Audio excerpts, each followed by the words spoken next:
되는 반응기에 대해서 한번 같이 살펴보도록 하겠습니다. 우리가 지난 시간에 특수화학 물질, 특수화학 설비, 방호장치에서 한번 보았습니다. 계측장치 설치, 자동경보장치, 긴급차단장치, 예비동력원. 이거는 굉장히 중요합니다. 그죠? 특수화학 설비 내부의 이상을 조기에 발견해서 어떤 이상 상태를 알 수 있는가? 그 계측장치, 또 내부 이상 상태를 조기에 파악하기 위해서 필요한 경보장치, 이런 것들, 계측장치 설치, 자동경보장치, 긴급차단장치, 예비동력원, 이건 굉장히 중요합니다. 자, 그래서 오늘은 반응기에 대해서 한번 살펴보도록 합시다. 반응기가 무엇이냐? 물질 두 개를 섞어서 어떤 반응이 나타나는가를 알아보는 것이 반응기입니다. 그렇게 보시면 됩니다. 그래서 물질 두 개를 섞을 경우 일어나는 현상을 반응기라 한다. 원료 물질을 화학적 반응을 통해서 성질이 다른 물질로 전환하는 설비로서 이와 관련된 제어 계측 등 일련의 부속 장치를 포함하는 장치를 반응기라 한다. 이렇게 되어 있습니다. 그러면 이 조작 방식엔 반응기 분류가 있습니다. 회분식, 반회분식, 연속식 이렇게 되어 있습니다. 이게 지금 그림으로서 잘 나타나지 않겠지만은 원료 A, B를 같이 넣어서 회전을 시킵니다. 그래서 이것을 회분식이라고, 원료 A를 넣고 회전하면서 또 B를 넣고 이렇게 하는 걸 반회분식이다. 이렇게 보시면 됩니다. 연속식은 연속적으로 원료 액체를 연속적으로 투입하면서 다른 쪽에서 반응 생성물 액체를 취하는 형식, 농도, 온도, 압력에 시간적인 변화는 이건 없습니다. 연속식. 그래서 조작 방식에 의한 분류 세 가지가 있다 하는 것만 좀 보시면 되겠습니다. 이것도 우리 기출이 많이 되었습니다.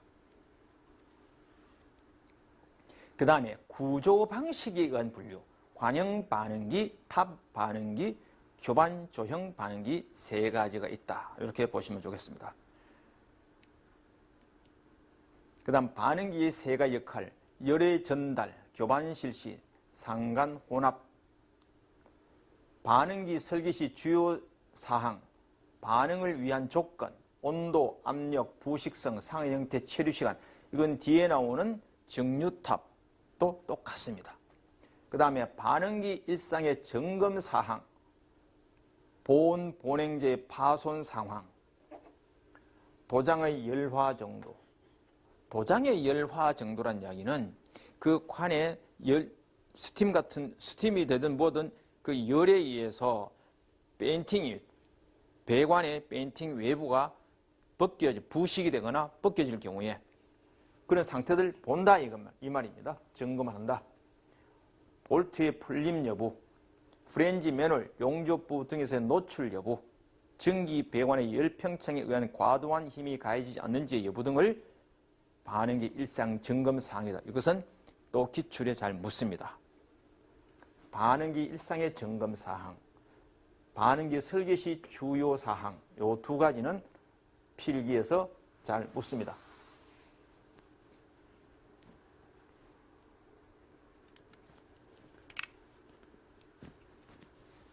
그 다음 정류탑.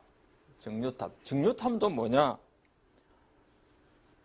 전기압이 다른 액체 혼합물에서 끓는 점의 차이를 이용해서 특정 성분을 추출해내는 것. 즉 다시 말해서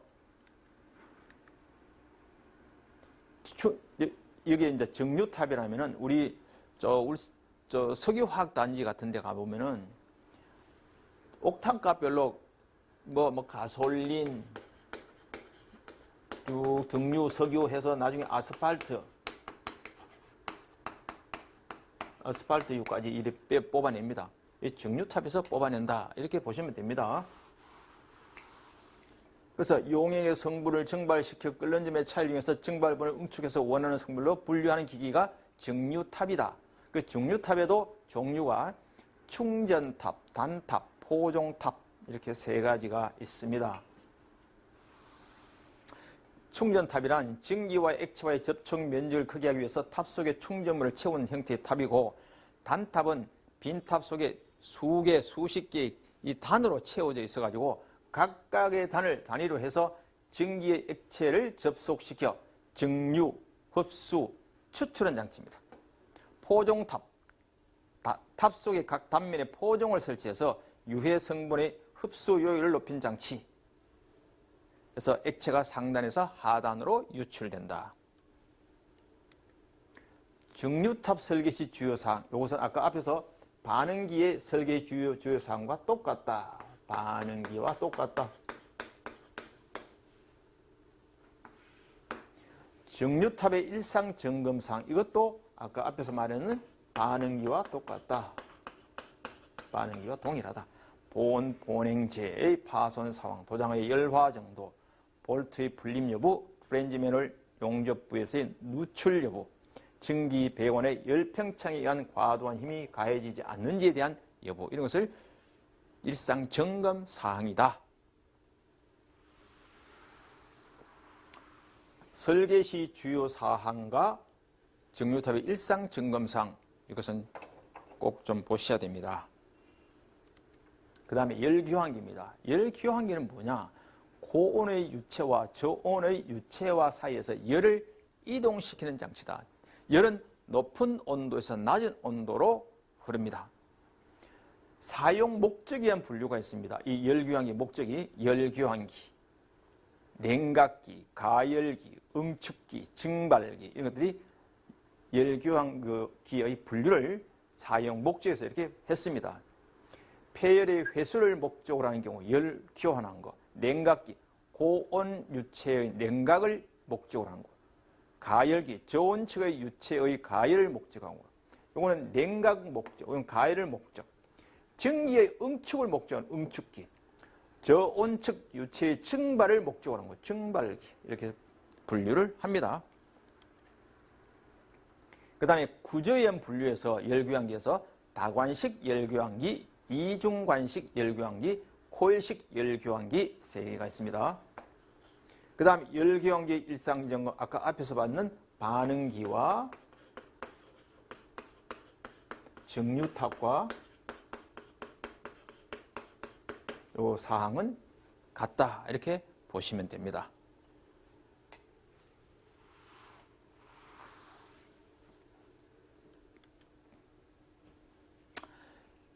자, 이것은 열교환 탱크 외부를 두께 0.2m의 성면으로 보온하였더니 성면의 내면은 40도, 외면은 20도에 있다. 이럴 때 면적 제곱미터당 1시간에 손실되는 열량은 얼마인가? 이런 게 계산 문제로 기출이 되었는데 그렇게 잘 묻지는 않습니다. 아주 드물게 묻습니다. 그래서 이 공식이 뭐냐?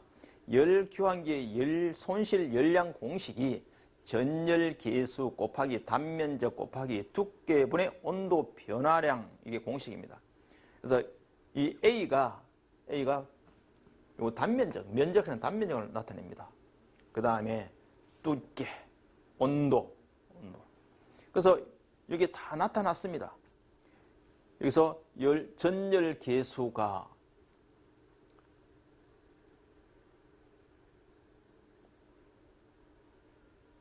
외부 두께, 전열 계수가 요겁니다. K는 0.0037 kcal 곱하기 시간당 1시간에 1면적 제곱미터 1 단열 계수 전열 계수 곱하기 단면적, 요것은 두께 0.2분의 온도 변화 40도에서 20도, 40도에서 20도, 그렇게 하니까 3.7 kcal 가 나왔습니다. 이것은 그렇게 자주 출제되는 것은 아닙니다. 열교환기에서 계산 공식으로는 이것밖에 없습니다.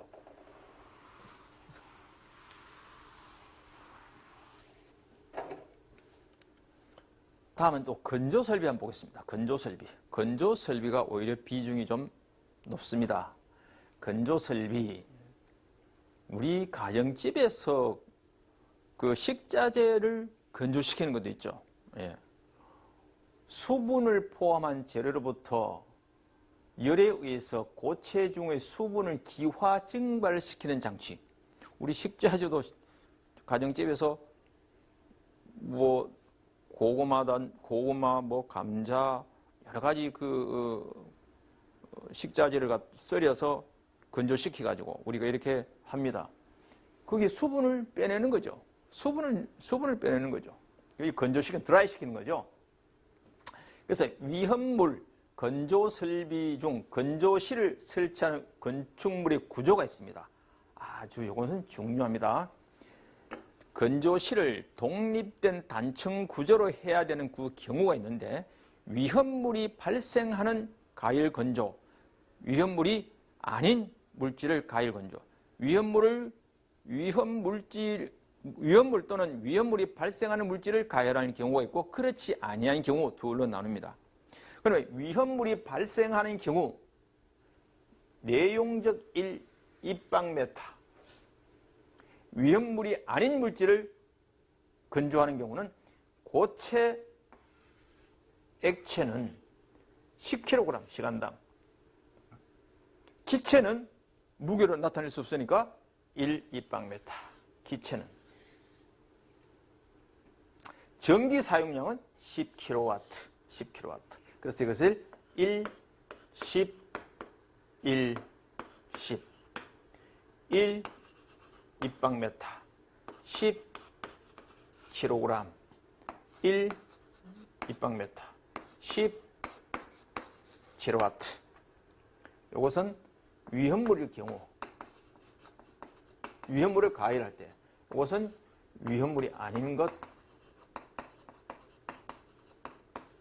경우에 가열할 때 이거는 면적, 내용적 요거는 고체, 요거는 액체, 요거는 전기 사용량 1, 10, 1, 10, 1 입방메타 10kg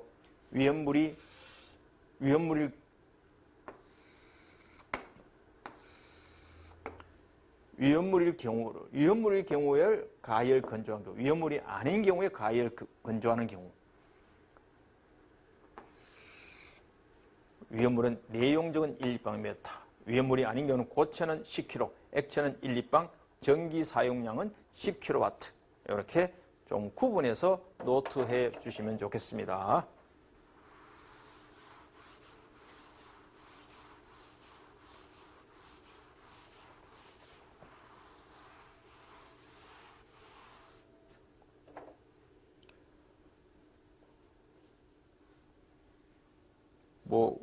어떤 가수의 노래 가사에도 일십, 안일십 이런 용어가 있던데 톡을 봤니, 안 봤니, 읽었니, 안 읽었니, 일십, 안일십 이런 말이 있긴 있습니다. 가사에 보니까.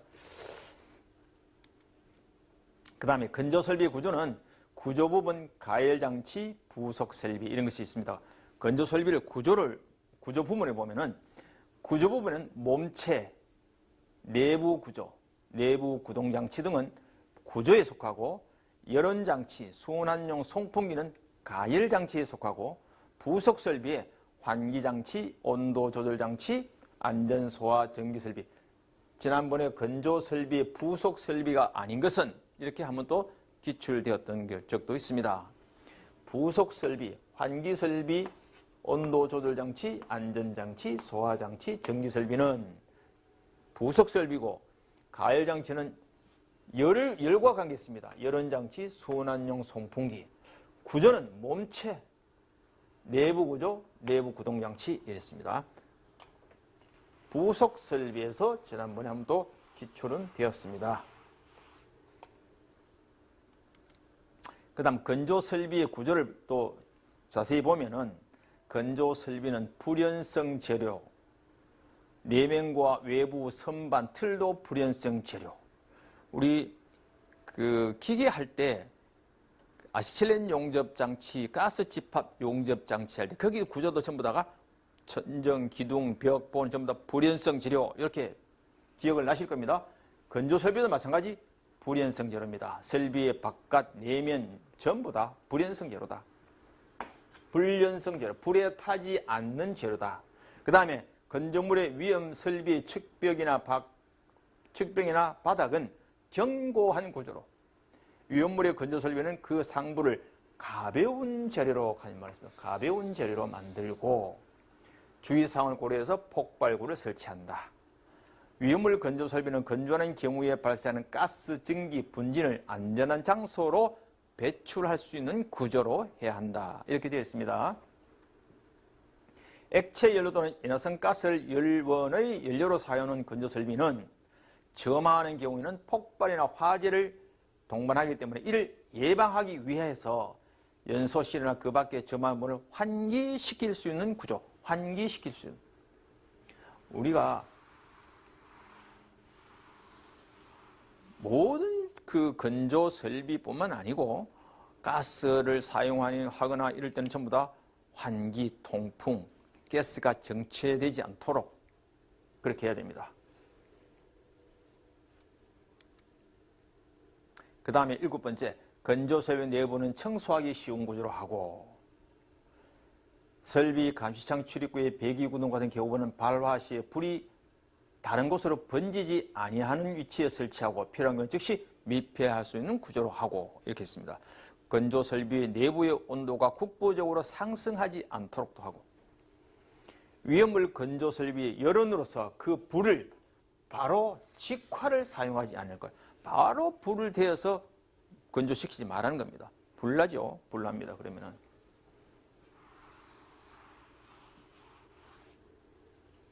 만약에 이 부득이하게 직화를 사용해야 된다면은 거기는 뭐 덮개 같은 거로 설치되어 있어야 됩니다. 덮개 설치해요. 또 격벽도 설치해 줘야 됩니다. 기본적으로 건조 설비는 직화를 사용하지 않는다. 이것도 출제 잘 되고 있습니다. 그래서 건조 설비는 다시 한번 정리하면은 불연성 재료로 하고 견고한 구조로 하고 상부는 가벼운 재료로 설치하고 그 다음에 인화성 그 가스가 열원으로 될 때는 환기시키는 구조도 하고 그 다음에 또 보면은 안전한 위험물 건조 설비는 건조한 경우에는 가스기가 분진 또는 안전한 장소로 배출시킬 수 있는 구조로 하고 그 다음에 내부는 청소하기 쉬운 구조로 하고 이런 게 있습니다. 건조 설비의 구조입니다.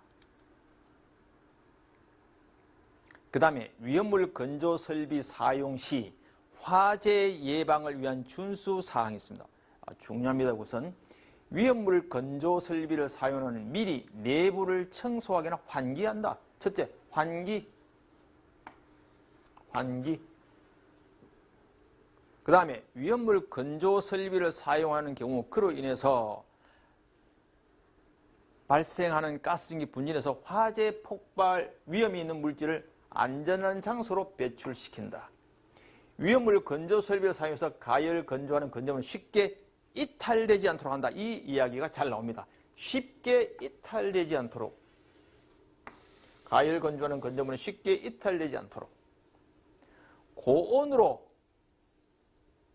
가열 건조한 인화성 액체는 발화의 위험이 없는 온도로 냉각 후에 경납시켜라. 건조 설비에 가까운 장소에서는 인화성 액체를 두지 않도록. 이거는 건조 설비뿐만 아니고 사실 이거는 뭐 절단이나 용접이나 화기 작업할 때는 인화성 액체가 절대 두면 안 되죠. 여기도 마찬가지입니다. 이것은 우리가 기계에서 가스, 그 다음 이 앞에서 보일러 이런 거 할 때도 똑같이 많이 얘기를 했습니다.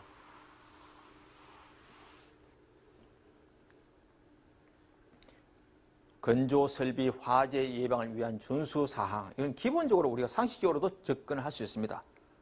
다만 여기서 보면 건조물은 쉽게 이탈되지 않도록 한 말도 한번 눈여겨보시고, 발화 위험이 없는 온도로, 고온으로 과일 건조할 때는 발화 위험이 없는 온도로 냉각 후에 경납시킨다. 이런 용어는 조금 생소할 수 있습니다. 그 다음에 인화성 액체를 두지 않는다. 이건 기본 상식입니다. 그 다음에 폭발 화재 위험이 있는 물질은 안전 배출시킨다. 상식입니다. 그 다음 건조 설비는 환기한다. 이것도 상식이거든요. 요거는 처음 듣는 용어로 본다면은 3번, 4번. 가열 건조하는 건조물은 쉽게 이탈되지 않도록 한다. 고온으로 가열 건조 인화성 액체는 발화의 위험이 없는 온도로 냉각 후에 경납시킨다.